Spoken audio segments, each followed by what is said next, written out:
5వ అధ్యాయము ప్రారంభించుకుందాం. సహోదరులారా, ఈ కాలములను గూర్చి ఈ సమయములను గూర్చి మీకు వ్రాయనక్కరలేదు.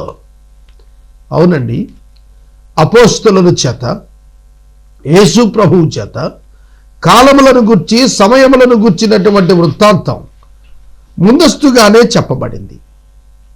ఈ మధ్యన ఒక స్నేహితుడు ఒక SMS పంపించాడు. ఆ తర్వాత అదే SMS చాలామంది పంపించారు నాకు. దాని సారం ఏమిటంటే, ఎక్కడో ఒక చోట క్రయ విక్రయాలు ఒక నెంబర్ లేకపోతే జరగటం లేదట. దానిని బట్టి 666 ముద్ర వచ్చేసింది, జాగ్రత్తగా ఉండండి, ప్రార్థించండి అని SMS సారాంశం. నేను వెంటనే తిరిగి వారికి SMS మరలా పంపించాను. భయపడకండి, అది 7 ఏండ్ల శ్రమల కాలంలో వచ్చేది. సంఘము భూమి మీద ఉండగా 666 ముద్ర రాదు అని నేను మరలా తిరిగి వెనుకకు వారికి పంపించాను. దేని ఆధారంగా పంపించాను? మత్తయి సువార్త 24వ అధ్యాయంలో ప్రభువా యుగ సమాప్తి ఎప్పుడు కలుగుతుంది అని వారు అడిగినటువంటి ప్రశ్నకు, శిష్యులు అడిగిన ప్రశ్నకు ప్రభు ఇచ్చిన జవాబులు మీరు పరిశీలిస్తే అర్థమవుతుంది. ప్రభువు యొక్క రాకడ సంభవించడానికి సంఘం యొక్క సంఖ్య సంపూర్ణం కావాలి. సువార్త ప్రకటన భూదిగంతాల వరకు ఈచ్ అండ్ ఇండివిజువల్కు సువార్త ప్రకటన వెళ్ళాలి. ఇలా బైబిల్ గ్రంథంలో చాలా ఆధారాలు ఉన్నాయి. ఇజ్రాయెల్ టైం టేబుల్లో కూడా చాలా నెరవేరవలసిన ప్రవచనాలు ఉన్నాయి. రీబిల్ట్ ఆఫ్ జెరూసలేం టెంపుల్, అది కట్టబడాలి. ఇవన్నీ జరిగినప్పుడు ప్రభువు రాకడ వస్తుంది. అయితే అంతకంటే ప్రాధాన్యమైనది ఏమిటో తెలుసా? నీవు ఈరోజు ఉన్నావు, రేపు ఉంటావో లేదో నీకు తెలియదు. కాబట్టి ప్రభువు రాకడ దొంగవలే వస్తుంది. నీ మరణం కూడా దొంగవలే వస్తుంది. నీకు తెలియదు నువ్వు ఎప్పుడు చనిపోతావో. కాబట్టి నువ్వు నిత్యము దినదినము సిద్ధపడి ఉండాల్సిన అవసరం ఉందని వాక్యం వింటున్న నీకు, కుటుంబ సభ్యులకు నేను మనవి చేస్తున్నాను. ఆ సమయాలను గూర్చి, ఆ కాలాలను గూర్చి మీకు రాయక్కర్లేదు, ఎందుకంటే అవి ఆల్రెడీ రివీల్డ్. ఆ రాత్రి వేళ దొంగ ఎలాగొచ్చునో అలాగే ప్రభువు దినము వచ్చునని మీకు బాగా తెలియను. లోకులు నెమ్మదిగా ఉన్నది భయమేమీ లేదని చెప్పుకొనుచుండగా గర్భిణీ స్త్రీకి ప్రసవ వేదన వచ్చినట్లుగా వారికి ఆకస్మికముగా నాశనము తటస్థించును గనుక వారెంత మాత్రం తప్పించుకోలేరు. సహోదరులారా, ఆ దినము దొంగ వలె మీ మీద వచ్చుటకు మీరు చీకటిలో ఉన్నవారు కారు. You are prepared one and you are already warned ones. మీరు హెచ్చరించబడ్డారు, మీరు సిద్ధపడి ఉన్నారు, మీరు ప్రభువును అంగీకరించి ఉన్నారు. మీ మీదకు ఆ దినము దొంగ వలె రాదు, ఎందుకంటే మీరు సిద్ధంగానే ఉన్నారు. మీరు ఎరిగి ఉన్నారు, పరిస్థితులు తెలుసుకుని ఉన్నారు. కావున మనం ఇతరుల వల్ల నిద్రపోక మెలకువగా ఉండి మత్తులము కాక ఉందము. ఆధ్యాత్మిక నిద్ర అలక్ష్యం, ఆధ్యాత్మిక నిద్ర ఎరుగకపోవుట. అట్టి దుస్థితికి వెళ్ళక మెలకువగా ఉందాము. నిద్రపోవువారు రాత్రివేళ నిద్రపోవుదురు, మత్తుగా ఉండువారు రాత్రివేళ మత్తుగా ఉందురు. మనము పగటి వారమై ఉన్నాము గనుక మత్తులమై ఉండక విశ్వాస ప్రేమలను కవచము, రక్షణ నిరీక్షణ శిరస్త్రాణము ధరించుకుందాము. జరగబోతున్నవి, రాబోతున్నవి ఎరిగిన వారంగా ఉన్నాము గనుక రక్షణ కవచం, శిరస్త్రాణం, మనము విశ్వాసము, ప్రేమ, రక్షణ, నిరీక్షణ అనేవి ధరించుకుని సిద్ధంగా ఉందా? మీరు ఎప్పుడైనా ఆకాశంలో విన్యాసాలు చేసేటువంటి ఈ యొక్క ఫ్లైట్స్లో, హెలికాప్టర్స్లో పైకి వెళ్ళి దూకుతూ ఉంటారు చూశారు, వాళ్ళని గమనించండి.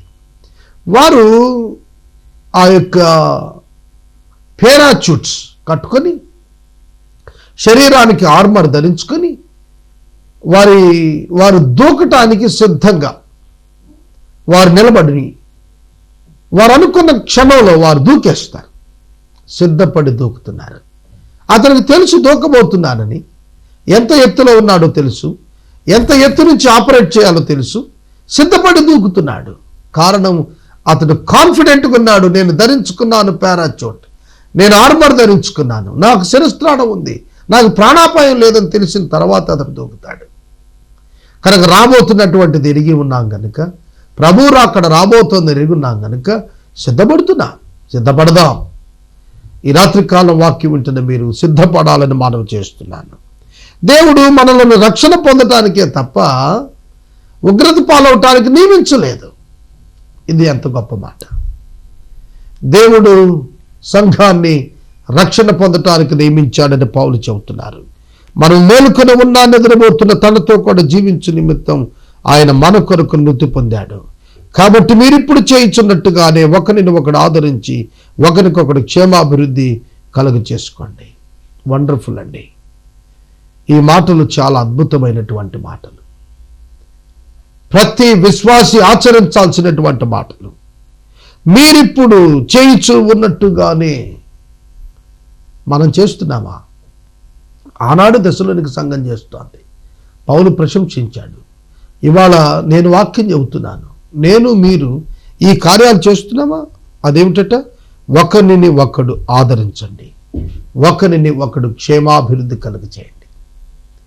ఈ రాత్రికాలం వాక్యం వింటున్న ప్రతి సహోదరుడికి నేను మనవి చేస్తున్నాను, ఆదరణ కలిగించండి, బాధ కలిగించకండి. నీ నోటి మాట చేత నీ సోదరుణ్ణి, నీ సోదరిని, నీ కుటుంబీకి, నీ రక్త సంబంధికుని బాధ కలిగిస్తున్నావా? ఆదరణ కలిగిస్తున్నావా? కొందరు మాట్లాడుతుంటే మంగళకత్తితో కోసినట్టుంటుంది. మంగళకత్తి గాయం పైకి కనపడదు, కానీ లోతుగా దిగిపోతుంది. కొందరు మాట్లాడుతుంటే చాలా వేదన అనిపిస్తుంది, హృదయంలో గుచ్చినట్టుగా మాట్లాడతారు. ఇది క్రైస్తవుల గురించి మాట్లాడుతున్నాను నేను. ఎన్నో సంవత్సరాలుగా, దశాబ్దాలుగా బాప్తిస్మము తీసుకుని 20, 30, 40 సంవత్సరాలైన వ్యక్తులు కూడాను ఇట్లాంటి వారు ఉన్నారు, సంఘ నాయకత్వంలో ఉన్నారు. అది కూడదు. వాక్యం చెబుతోంది, ఆదరణ కలిగించండి. మీ మాట చేత ఎదుటి వారు దుఃఖపడకుండా స్వాంతన చెందేటట్టుగా ఉండండి. మీ క్రియల చేత, మీ ప్రవర్తన చేత ఇతరులు ఆదరణ పొందేటట్టుగా జీవించమని ప్రభు పేట నేను మనవి చేస్తున్నాను. ఒకరికొకరు క్షేమాభివృద్ధి కలుగు చేసుకోండి. ఒకడి వెనక ఒకడు గుంటలు తీసేటువంటి విషయం మీ జీవితంలో లేకుండా చూసుకోండి. క్షేమాభివృద్ధి కలుగు చేయాలి. మనకు ప్రభువు క్షేమాభివృద్ధి కలిగిస్తున్నాడు. సంఘాన్ని గురించి కొరింథీయులకు రాస్తూ క్షేమాభివృద్ధి, క్షేమాభివృద్ధి, క్షేమాభివృద్ధి అనే పదాలు పలుమార్లు రాశాడు. మీరు క్షేమాభివృద్ధి కలిగిస్తే ఇతరులకు, మీకును క్షేమాభివృద్ధి ఇతరులు కలిగిస్తారు. ఇది సంఘము ఒకరి పట్ల ఒకరు నిర్వర్తించవలసిన ప్రధాన బాధ్యత. ప్రతి అవయవము శరీరములో మరి యొక్క అవయవానికి క్షేమాభివృద్ధి కలిగిస్తుంది. చూడండి, మన చేతులు, మన కాళ్ళు, శరీరములోని ఇతర అవయవాలు ఒకదానిని ఒకటి ఎట్లా కోఆర్డినేట్ చేసి వాటి విధులను నిర్వర్తించటంలో సహకారం అందించి ప్రోత్సాహం ఇచ్చి కంప్లీట్ చేస్తుంటాయో, అలాగే మనం కూడా, విశ్వాసులమైన మనం కూడా ఇతరుల అవసరాల్లో, ఇతరుల బాధలలో, ఇతరుల కన్నీళ్లలో, ఇతరుల కష్టాలలో నిలబడదాం. వారికి క్షేమం కలిగేటట్లుగా, అది అభివృద్ధి చెందేటట్లుగా మన ప్రయత్నం మనం చేయటం నేర్చుకోవాలి. ఈ రాత్రికాలము వాక్యాన్ని వింటున్న సహోదరుడా, సహోదరి, వాక్యాన్ని నేను నిలుపుదల చేస్తున్నాను. ఇక్కడ రేపటి వాక్య ధ్యానములో ఆఖరి వచనాలు 12 నుంచి 28 వచనాలు మనం ధ్యానం చేస్తాం. ఈ రాత్రికాలం నా ప్రత్యేక మనవి, ఎపిసోడ్ స్పాన్సర్స్ ఈ మాసాంతం వరకు కావాలి. దయచేసి ముందుకు రమ్మని ప్రభు పేరిట నేను మనవి చేస్తున్నాను. అలాగే యేసే పరిష్కారం ఛానల్ కొరకు ప్రార్థించమని ప్రభు పేరిట విజ్ఞాపన చేస్తున్నాను. మనము ఇంతవరకు బ్రదర్ కారుపాటి శ్యాంసాగర్ గారి ద్వారా వచన ధ్యానములను అపోస్తులుడైన పౌలు తెసలోనికయులకు రాసిన మొదటి పత్రిక నుండి ధ్యానం చేసుకున్నాం. ఈ కార్యక్రమం ద్వారా మీరు పొందుకొనుచున్న ఆత్మీయ మేలులు ఒక ఉత్తరం ద్వారా మాకు తెలియచేయండి. మీ ప్రార్థన మనవులు మాకు తెలియచేస్తే ఏసే పరిష్కారం కార్యాలయంలో ఏర్పాటు చేసిన ప్రత్యేక ప్రార్థనా శిబిరంలో మీ కొరకు ప్రార్థిస్తాం. మీ కుటుంబ పక్షముగా ఒక ఎపిసోడ్ ప్రసారం చేయాలనుకున్నారు మాకు తెలియజేస్తే మా సిబ్బంది మీ గృహాలను దర్శిస్తారు. ముగింపు ప్రార్థన ఆశీర్వాదాలతో ఈ కార్యక్రమాన్ని ముగించుకుందాం. ప్రార్థన చేసుకుందాం. దయచేసి తలలు వంచండి, ప్రార్థనలో ఏకీభవించండి. మమ్మల్ని మిక్కిలుగా ప్రేమిస్తున్న మా ప్రియ పరలోకపు తండ్రి, మీ పరిశుద్ధ గణనామమునకు స్తోత్రం చెల్లిస్తున్నా. ఈ రాత్రి కాలం మీ పాదాల చెంతకు వచ్చి ప్రార్థిస్తున్నా. వాక్యము విన్న బిడ్డలను ఆశీర్వదించండి. ఆప్తులను పోగొట్టుకొని శారీరకంగా దూరం చేసుకొని దుఃఖపడుతున్నటువంటి సహోదర సహోదరుల కొరకు నేను ప్రార్థన చేస్తున్నాను. నిద్రించుచున్న వారిని గురించి వారు గుర్తెరగటానికి సహాయం చేయండి. మీ యందున్న నిరీక్షణ కొరకు మీకు స్తోత్రాలు. ఎపిసోడ్ సాకాలను మీరు లేవనెత్తండి ప్రభు. యేసే పరిష్కారం యొక్క ప్రతి అవసరత మీరు తీర్చండి. ఘనత మహిమ ప్రభావాలు మీరు పొందండి. మా రక్షకుడైన యేసు ప్రభు పేరిట ప్రార్థిస్తున్నాము తండ్రి, ఆమేన్. మన తండ్రి అయిన దేవుని ప్రేమ, కుమారుడైన యేసుక్రీస్తు ప్రభు వారి యొక్క కృప, పరిశుద్ధాత్మ దేవుని యొక్క అన్యోన్య సహవాసము సదాకాలం మనందరికి తోడై ఉండును గాక, ఆమేన్. 12వ వచనం నుండి మనం ఈ దినం ధ్యానం చేసి ఈ పత్రిక ముగించుకుందాం. మరియు సహోదరులారా, మీలో ప్రయాసపడుచు ప్రభువునందు మీకు పైవారై ఉండి మీకు బుద్ధి చెప్పు వారిని మన్నన చేసి వారి పనిని బట్టి వారిని ప్రేమతో మిక్కిలి ఘనముగా ఎంచవలనని వేడుకొనుచు ఉన్నాము. మరియు ఒకరితో ఒకడు సమాధానముగా ఉండుడి. సంఘము యొక్క బాధ్యతలు నిర్వర్తించటానికి దేవుడు కొందరిని పై నాయకులుగా ఏర్పాటు చేశాడు. సంఘము క్రీస్తు రక్తము చేత కడుగబడిన ప్రజల సమూహము. సంఘమునందు ఉన్నటువంటి జనులలో నుండే సంఘ క్షేమాభివృద్ధి కొరకు అభివృద్ధి జరగటానికి దేవుడు సంఘస్థులలోనే కొందరిని ప్రత్యేకమైన పిలుపు చేత పిలిచాడు. కొందరిని ప్రవక్తలుగా, కాపరులుగా, అపోస్తలులుగా, ఉపదేశకులుగా, బోధకులుగా పిలిచాడు. వారు వారి యొక్క ధర్మాలను నిర్వర్తిస్తూ ఉన్నప్పుడు దేవుడు వారికి ఇచ్చిన బాధ్యత చొప్పున సంఘములో ఉన్న సభ్యులను క్రమపరుస్తూ ఉంటారు. సంఘములో ఉన్న సభ్యులను అన్నప్పుడు ఒక చిన్ని కరెక్షన్ ఉంది, అది మీకు చెప్పాలి. మీరు వెళుతున్న గుడిలో అని కాదు నా ఉద్దేశం, బైబిల్ ఉద్దేశం. మీరు వెళుతున్న గుడే సంఘం అని మీరు అనుకుంటూ ఉంటారు, అది కాదు ఇక్కడ ఉద్దేశం. సార్వత్రిక సంఘం. కనుక ఈ దినాల్లో వీధికి ఒక గుడి అయిపోయింది.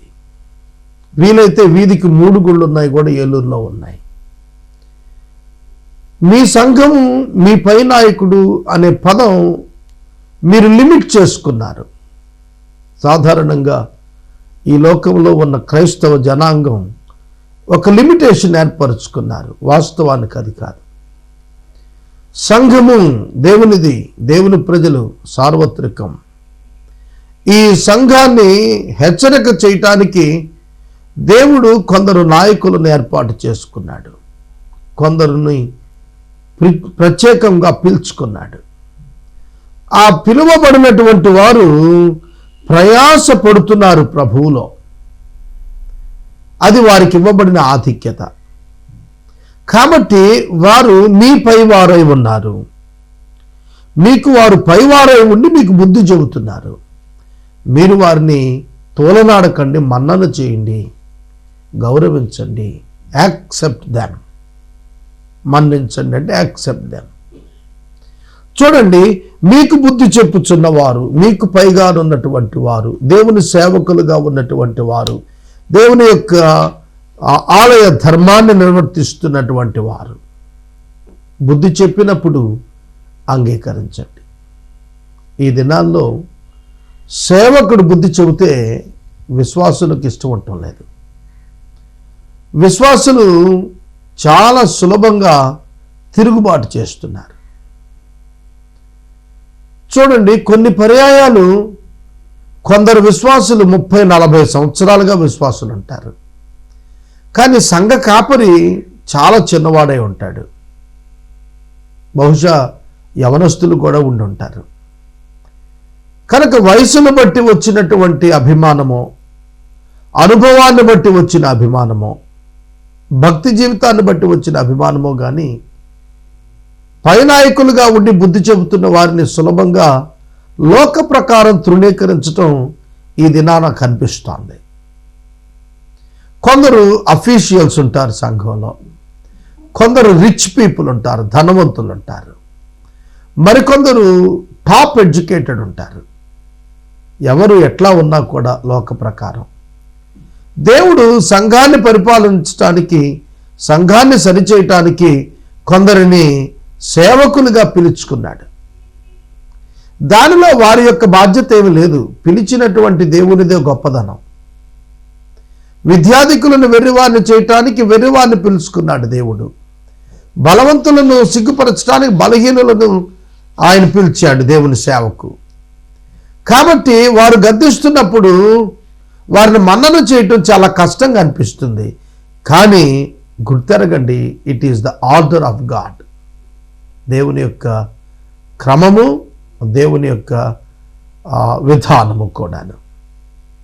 కనుక సంఘములో మీ పైన నాయకులుగా ఉన్నవారిని మన్నన చేయండి, యాక్సెప్ట్ చేయండి, గౌరవించండి.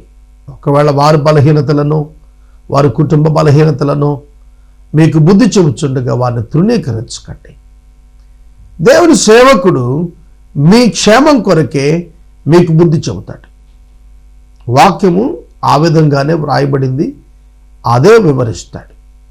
కనుక మనం జాగ్రత్తగా ఉండాలి.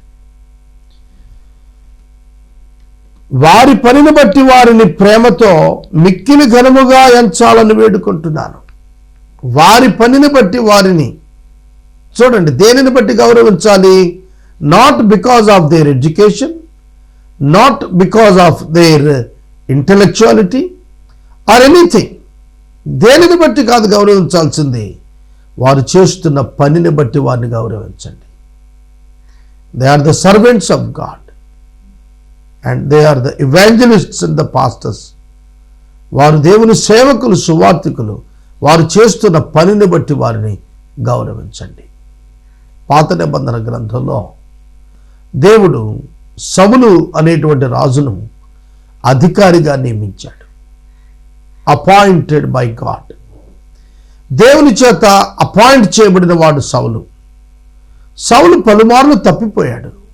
కానీ దావీదు అన్నాడు, దేవుడు యెహోవా అభిషేకము పొందినటువంటి ఈ వ్యక్తిని నేను చంపజాలను, ఇతనిని దేవుడే చూచుకుంటాడు అన్నాడు.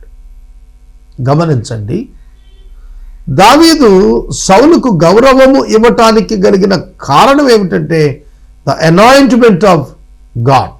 దేవుని యొక్క అభిషేకం సౌలుకు దొరికింది కనుక అతడు చేస్తున్న పనిని బట్టి దావీదు అతనిని గౌరవించాడు. అలాగనే మీరు, నేను కూడా దేవుని సేవకులను వారు చేస్తున్న పనిని బట్టి మనం గౌరవించాలి.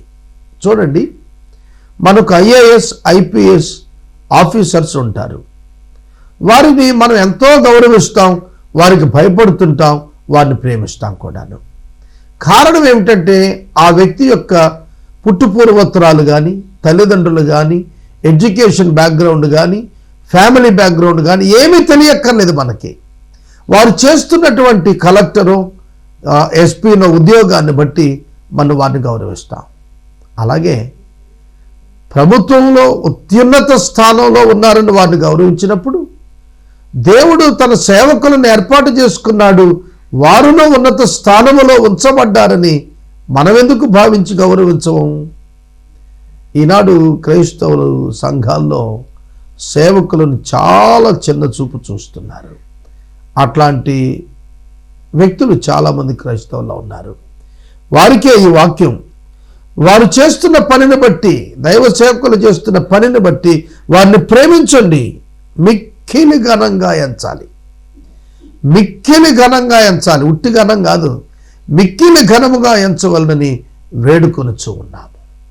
చూడండి, మిక్కిలి ఘనముగా ఎంచబడుట కొరకు ప్రవర్తించాల్సిన తీరు తెలియక చాలామంది సేవకులు తామంతట తాము తక్కువ చేసేసుకుంటున్నారు. అనేక పర్యాయాలు పాస్టర్స్ కాన్ఫరెన్స్లో, సెమినార్స్లో నేను వాక్యం చెబుతూ వచ్చాను పాస్టర్ గారికి. ఎక్కడా ఒక సేవకుడు తగ్గించుకోక్కర్లేదు. నేను చాలా జాగ్రత్తగా మాట్లాడుతున్నాను ఈ మాట. తగ్గించుకోక్కర్లేదు అనే పదం నా ఉద్దేశం. ఎక్కడా కూడా వారు దీనత్వ ప్రదర్శనకు వెళ్ళాల్సిన పని లేదు. దీనులుగా జీవించాలి ఆత్మీయంగా, అయితే చేయి చాచేటువంటి దీనత్వ పరిస్థితిలో ఉండకూడదు. ఒక్క ఉదాహరణ బైబిల్లో చూపిస్తాను. ఏలియా ప్రవక్త, తిష్బీయుడైన ఏలియా ప్రవక్త యొక్క బ్యాక్గ్రౌండ్ ఏమీ తెలియదు బైబిల్లో. అతని యొక్క ఎడ్యుకేషన్ ఏమిటో తెలియదు, ఫ్యామిలీ బ్యాక్గ్రౌండ్ ఏమిటో తెలియదు, ఊరి పేరు రాశాడు అంతే. రాజుల ఎదుట ఏలియా నిలవబడ్డాడు. విధవరాలు ఎంట 3.5 సంవత్సరాలు ఉన్నాడు. ఏలియా ఎక్కడ తనను తాను డిగ్రేడ్ చేసుకోలేదు. కరువు పరిస్థితుల్లో ఉన్న రాజసంగానే బతికాడు. కనుక సేవకులుగా ఉన్నవారు సైతం వారి యొక్క స్టాండర్డ్ను మెయింటైన్ చేయటంలో జాగ్రత్తగా ఉండాల్సిన అవసరం ఉంది. మరియు మీరు ఒకరితో ఒకడు సమాధానముగా ఉండండి. ఇది ప్రధాన సందేశం. మీరు ఒకరితో ఒకడు సమాధానముగా ఉండండి. సమాధానము చాలా క్రూషియల్, చాలా ఇంపార్టెంట్, చాలా ముఖ్యమైనటువంటిది. సమాధానం ఉందా మనకు? మన కుటుంబాల్లో సమాధానం ఉంటుందా? వ్యక్తుల మధ్య సమాధానం ఉంటుందా? ఒక్కసారి పరిశీలన చేసుకుందా? దేనిని బట్టి సమాధానం పోతోంది? ఒక వ్యక్తిని అతని బలహీనతల చేత అంగీకరించకపోవటం వలన క్రైస్తవుల మధ్య సమాధానం పోతోంది. వారు ఒక డిజైన్లో చేయబడ్డారు. మీకు నేను మనవి చేస్తున్నాను, ప్రతి వ్యక్తికి కొన్ని టెంపర్మెంట్స్ ఉంటాయి, కొన్ని భావోద్రేకాలు ఉంటాయి, ఒక వ్యక్తిత్వం ఉంటుంది. అతను పెరిగిన పరిస్థితులను బట్టి ఆ వ్యక్తిత్వం డెవలప్ అవుతుంది. కాంక్రీట్గా ఎందుకు నేను ఇతన్ని డినై చేస్తున్నాను అని వదిలిపెట్టడం కంటే ఆ వ్యక్తి యొక్క మనస్తత్వాన్ని అర్థం చేసుకోగలిగితే మీరు అతనిని గౌరవించగలుగుతారు, సమాధానంగా ఉండగలుగుతారు. కనుక దేవుడు మనతో సమాధాన పడటానికి ముందుకొచ్చినప్పుడు తానేమై ఉన్నాడో దానిని బట్టి సమాధాన పడ్డాడు, కానీ మనమేమై ఉన్నామో దాన్ని బట్టి కాదు. అలాగే విశ్వాసులు కూడా తాము విశ్వాసులు కనుక సమాధాన పడాలి మనుషులతో. అది చాలా అవసరం. ఇదే దేవుని యొక్క వాక్యం మనకు హెచ్చరిక ఇస్తోంది. సహోదరులారా, మేము మీకు బోధిస్తోంది ఏమిటంటే, అక్రమముగా నడుచుకున్న వారికి బుద్ధి చెప్పండి. అక్రమముగా నడుచుకున్న వారికి బుద్ధి చెప్పండి. ధైర్యము చెడిన వారిని ధైర్యపరచండి. బలహీనులకు ఊతమియ్యండి. అందరి ఎడల దీర్ఘశాంతం కలిగిన వారై ఉండండి. నేను కొన్ని దినాలు 3 దినాల క్రితం ఒక పువ్వుల కొట్టుకెళ్ళాను. ఒక సమాధి మీద పువ్వులు వేయాలి అనే ఉద్దేశంతో వెళ్ళి విడిగా ఉండే పువ్వులు ఒక 10 రూపాయలు ఇవ్వమని అడిగాను. ఒక చామంతి మొగ్గ 2 రూపాయలు చెప్పాడు. నేను ఆశ్చర్యపడ్డాను. ఏమిటి ఇట్లా అయిపోయింది?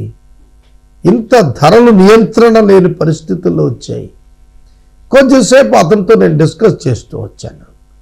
అక్రమము ఎట్లా విస్తరిస్తోంది లోకంలో.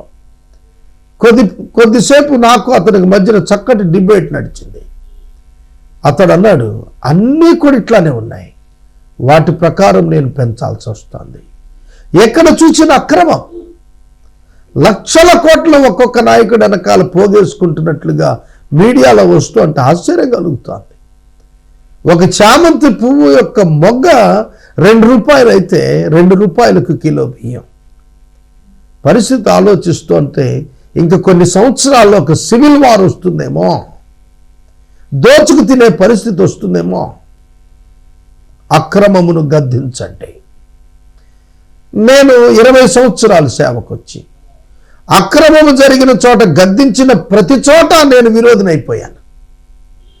నేను మనవి చేస్తున్నాను మీకు, ప్రతి చోట కుటుంబంలో కానివ్వండి, సంఘంలో కానివ్వండి, సమాజంలో కానివ్వండి, స్నేహితులలో కానివ్వండి, అక్రమం ఎక్కడుంటే అక్కడ ఖండించి నేను చాలా చెడ్డ పేరు తెచ్చుకున్నాను. కానీ ఒక మనవి చేస్తున్నాను, కాలం గడుస్తూ ఉండగా, పరిస్థితులు గడుస్తూ ఉండగా ఎక్కడ అక్రమం ఉందో అది కూలిపోయింది. గ్రహించండి, అక్రమము నిలబడదు. అక్రమము చేసి అతిశయిస్తున్న వారు నిలబడరు. ఇది వాస్తవం. మహావృక్షాలు సైతం ఒక బలమైన తుఫానుకు రాలిపోయినట్లు అవుతుంది వారి జీవితాలు. అందుకని అక్రమం చేస్తున్న వారిని గద్దించాలి, గద్దించి తీరాలి. ఇది క్రైస్తవుని ధర్మం. బైబిల్ గ్రంథంలో భక్తుడైనటువంటి యోహాను, బాప్తిస్మం ఇచ్చి యోహాను హేరోదుని ఖండించాడు. ఆయన రాజు కదా, ఆయన్ని ఖండించకూడదు, ఆయన్ని మెచ్చుకుంటూ పోతే ఏవేవో కానుకలు దొరుకుతాయని భావించలేదు, ఖండించాడంతే. నీవు నీ సోదరుని భార్యను తెచ్చి ఉంచుకున్నావు. ఖండించినందుకు శిరశ్ఛేదనం వచ్చింది, పర్వాలేదు, భయపడలేదు. అక్రమముగా నడుచుకున్న వారికి బుద్ధి చెప్పండి. ప్రధానంగా సంఘంలో అక్రమంగా నడుచుకుంటున్న వారికి బుద్ధి చెప్పండి. చెప్పే యోగ్యత, చెప్పే అర్హత, చెప్పే అధికారం దేవుడు సంఘంలో ఉన్న వారికి ఇచ్చాడు. ధైర్యము చెడిన వారిని ధైర్యపరచండి. ధైర్యము చెడిన వారు అనేక మంది ఉన్నారు. మీ సహవాసంలో, మీ సంఘాలలో వారి యొక్క కష్టాలను బట్టి, వారి చుట్టూతున్న పరిస్థితులను బట్టి ధైర్యం చెడిపోయి బలహీనులుగా ఉన్నవారు చాలామంది ఉన్నారు. వారిని ధైర్యపరచండి. మీకు తెలిసిన వారు రోగగ్రస్తులై ఉంటే వారిని విడిచిపెట్టకండి, వారి వద్దకు వెళ్ళండి, వారికి ధైర్యాన్ని చెప్పండి. మీకు తెలిసిన వారు బలహీనులుగా ఉంటే పరామర్శించండి, వారిని బలపరచండి, చేయూతనివ్వండి. క్రైస్తవ సంఘానికి దేవుని యొక్క వాక్యము ఎంతో తేటగా ఎలా నడవాలో బోధిస్తోంది.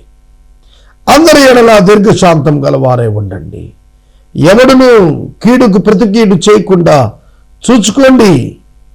కీడుకు ప్రతి కీడు చేయకండి. కీడుకు ప్రతి కీడు చేయకండి, మీరు వర్ధిల్లుతారు. నేను ఇంకో మాట యాడ్ చేశాను, నా సొంత మాట చెబుతున్నాను, మీరు వర్ధిల్లుతారు. నా అనుభవంలో నేను చెబుతున్నాను. కీడుకు ప్రతి కీడు చేసి అంతకంతకు కీడు అనుభవించటం కంటే కీడుకు ప్రతి కీడు చేయకుండా వీలైతే మేలు చేసి, వీలైతే మాదిరి చూపి వర్ధిల్లమని నేను మనవి చేస్తున్నాను. ఒక్క మాట గుర్తుపెట్టుకోండి, మీకు విరోధంగా రూపొందించబడిన ఏ ఆయుధం వర్ధిల్లదు. మీకు విరోధముగా రూపొందించబడిన ఏ ఆయుధం, ప్రియ ప్రభువు బిడ్డ, దేవుని బిడ్డ, అది వర్ధిల్లదు. ఇది గుర్తుపెట్టుకో. కనుక నువ్వు నీ పట్ల చేయబడిన కీడుకు ప్రతి కీడు చేసి జయించాల్సిన పని లేదు. కీడును మేలు చేత జయించు. కీడును మేలు చేత జయించు. దేవుడు ఆశీర్వదించి వర్ధిల్ల చేస్తాడు. బైబిల్ గ్రంథం ఆదికాండం 26వ అధ్యాయం చదువు పూర్తిగా. ఇస్సాకు కీడును మేలు చేత జయించాడు. ఇస్సాకు 100 రెట్లు అభివృద్ధి పొంది ఆశీర్వదించబడ్డాడు. ఈ రాత్రి నేను మనవి చేస్తున్నాను, దేవుడు నీ నుండి కోరుతోంది ఇతరులకు మేలు చేయమని. మేలు చేయి. ఎల్లప్పుడూ సంతోషముగా ఉండుము. మనుషులందరూ ఎల్లప్పుడూ మేలైన దానిని అనుసరించి నడుచుకున్నాము. ఇది అతి ప్రాముఖ్యం, హెచ్చరిక. మనుషులందరి ఎడల నీవు ఎలా ఉండాలి? మేలైన దానిని అనుసరించి నడుచుకోవాలి. మేలైన దానిని అనుసరించి నడుచుకోవాలి. సాధారణంగా మనం మనకు మేలైనది అనుసరించి నడుచుకుంటాం. అది కాదు చెబుతోంది. ఇతరులకు మేలైనది చూచి గ్రహించి అలాగ నడుచుకోండి. ఈ రాత్రి నేను మనవి చేస్తున్నాను, you must be people oriented. ప్రజల పక్షంగా నీవు మేలు చేసేవాడుగా, వారికి ఏది ఆధ్యాత్మిక అవసరమో దానిని తీర్చేవాడుగా ఉండాలి. ఎల్లప్పుడూ సంతోషం ఉండు, ఎడతెగక ప్రార్థన చేయి. ఇదే రహస్యం. ప్రతి విషయమందు కృతజ్ఞతాస్తుతులు చెల్లించు. సంతోషించటానికి, ప్రార్థించటానికి, కృతజ్ఞతాస్తుతులు చెల్లించటానికి ఇంటర్లింక్ ఉంది. నువ్వు సంతోషించాలంటే ప్రార్థించాలి, నువ్వు సంతోషించాలంటే కృతజ్ఞతాస్తుతులు చెల్లించాలి. దేవుని మేలులు, ఆశీర్వాదాలు నీ జీవితంలో గుర్తెరగగలుగుతున్నావా? నిత్యం సంతోషంగా ఉండు.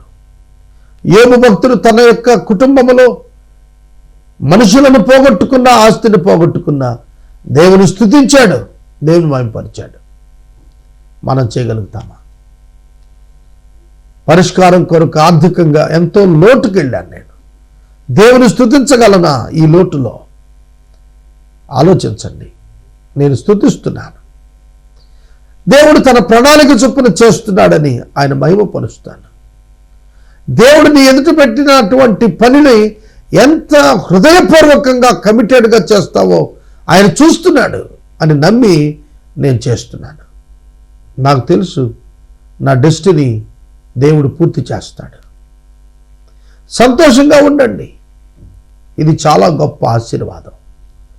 సంతోషంగా ఉండటాన్ని మించిన ఆశీర్వాదం ఏముందండి? అవును, దేవుని స్తుతించు, ప్రార్థన చేయి, ఆత్మనార్పకుడి, ప్రవచించుటకు నిర్లక్ష్యము చేయకుడి, సమస్తం పరీక్షించి మేలైన దాన్ని చేపట్టండి, ప్రతి విధమైన కీడుకు దూరంగా ఉండండి. కీడుకు దూరంగా ఉండండి. ఎవరైనా మిమ్మలను ఇతరులకు కీడు చేయటానికి ప్రేరేపిస్తుంటే ఒప్పుకునవద్దు. మీ కుటుంబ సభ్యులలో ఇతర కుటుంబ సభ్యులకు కీడు చేద్దామని తలంపు ఎవరైనా తెస్తే వారితో జత కూడవద్దు, వారితో కలవద్దు. నీ భార్య అయినా, నీ తల్లి అయినా, నీ తండ్రి అయినా, నీ సోదరుడైనా, కుటుంబంలోనే కాదు వెలుపట, సంఘములోనే కాదు వెలుపటైనా ఎవరికి కీడు చేయటానికి ఎవరు తలపెట్టి ఉద్దేశించినా వారితో నీవు వెళ్ళవద్దు. దేవుని యొక్క హెచ్చరిక ఇది. కీడు చేయవద్దు, మేలు చేయి. దేవుని యొక్క వాక్యం చెబుతున్నటువంటి మాట, కీడుకు దూరంగా వెళ్ళిపో. సోదరుడా, ఈ హెచ్చరికలు ఎంత మంచివి. తెసలోనికేయులకు పౌలు చెబుతున్నాడు, కీడుకు దూరంగా పారిపోండి అంటున్నాడు. ఈ రాత్రి మన హృదయాలు ధ్యానం చేసుకుంటూ పరిశీలన చేసుకుందాం. ఎక్కడ మన జీవితాల్లో దేవునికి వ్యతిరేకమైన క్రియలు ఉన్నాయో, తలంపులు, ఆలోచనలు, ఇష్టాలు ఉన్నాయో వాటిని తొలగించేద్దాం. ప్రభువా, వీటన్నింటినీ చేయటానికి నా మనస్సు నిండా నీ శక్తి నువ్వు ప్రభువా, నా ఆత్మలో బలాన్ని నువ్వు ప్రభువా అని మనం ప్రార్థన చేద్దాం. సమాధానకర్త యొక్క దేవుడే మిమ్మల్ని సంపూర్ణంగా పరిశుద్ధపరచును గాక. దీవెన చెబుతున్నాడు పౌలు గారు. మీ ఆత్మ, శరీరం, జీవం మన ప్రభు అయిన యేసుక్రీస్తు రాకడ యందు నిందారహితముగాను సంపూర్ణంగాను ఉండబడినట్లు కాపాడును గాక. మిమ్మల్ని పిలిచేవాడు నమ్మకమైన వాడు కనుక అలాగూ చేయి. దేవుడు ఏం చేస్తాడటండి? ఆత్మ, శరీరము, జీవములను నిందారహితముగా చేసేస్తాడు దేవుడు తన రాకడలో. అల్టిమేట్ శాంక్టిఫికేషన్ అంటాం దీనినే. ప్రాక్టికల్ శాంక్టిఫికేషన్ మనం పడుతూ లేస్తూ పరిశుద్ధత కాపాడుకోవడానికి ప్రయాసపడుతుండగా ఆయన రాకడలో మన శరీరము, ప్రాణము, జీవములను ఆయనే సరిచేస్తాడు, ఆయనే నిలవబెడతాడు, నిందారహితంగా చేస్తాడు. పిలిచిన వాడు, నమ్మదగిన వాడు కనుక ఇలా చేస్తాడు. సోదరుడా, సోదరి, మనలను పిలిచిన వాడు, నమ్మదగిన వాడు కనుక ఇలాగూ చేస్తాడు. సహోదరులారా, మా కొరకు ప్రార్థించండి. పవిత్రమైన ముద్దు పెట్టుకొని సహోదరులందరికీ వందనాలు చెప్పండి. సహోదరులందరికీ ఈ పత్రిక చదివి వినిపించాలని ప్రభు పేరిట మీకు ఆనబెట్టుచున్నాను. ప్రభు అయిన యేసుక్రీస్తు కృప మీకు తోడై ఉండునుగాక. పౌలు గారు తెస్సలోనికైయులకు రాస్తూ ముగింపులు అంటున్నాడు, ప్రభు అయిన యేసుక్రీస్తు కృప మీకు తోడుగా ఉండునుగాక.